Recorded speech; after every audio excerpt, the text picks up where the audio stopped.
ஓம் நமோ நாராயணாய நமக. அன்புடன் இனிமையான காலை வணக்கம் நண்பர்களே. மனவளக்கலை மன்ற பயிற்சியில் 4 இருக்குது. அகத்தாய்வு, அகத்தவம், குணநலப்பெரு, முழுமைப்பெருன்னு. இந்த அகத்தாய்வில் என்ன ஆராய்தல் பார்த்துட்டோம். அடுத்து ஆசை சீரமைப்பு பார்த்துட்டோம். அடுத்து சினம் தவிர்த்தல் பார்ப்போம். சினம்ன்றது நம்ம நினைக்கிற காரியம் நடக்கலைன்னா கவலையாக மாறி, கவலை கோபம் சினமாக மாறி, அந்த சினம் பயமாக மாறிடும். ஆகவே கவலை ஒழித்தல் அடுத்த பயிற்சி பார்ப்போம். இப்போ சினம் தவிர்க்கணும். நாம் நினச்சது எல்லாம் நடக்கணும்னா நடக்காது. எல்லோரும் நம்மளை மாதிரியே இருக்க மாட்டாங்க. ஒவ்வொருத்தரும் ஒரு மாதிரி இருப்பாங்க. குணநலன்கள் வேறு வேறு. சாக்கடையை கண்டா அதில் கண்ணை விட்டு எறியக்கூடாது. துஷ்டனை கண்டா தூர விலகணும்.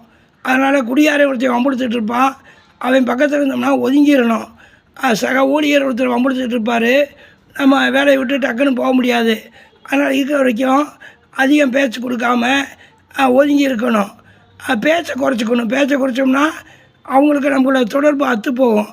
கோபத்துக்கான நபர் யார், பொருள் யார், காரணம் என்னன்னு பார்த்துட்டு நம்ம பேச்சை குறைச்சிக்கணும்.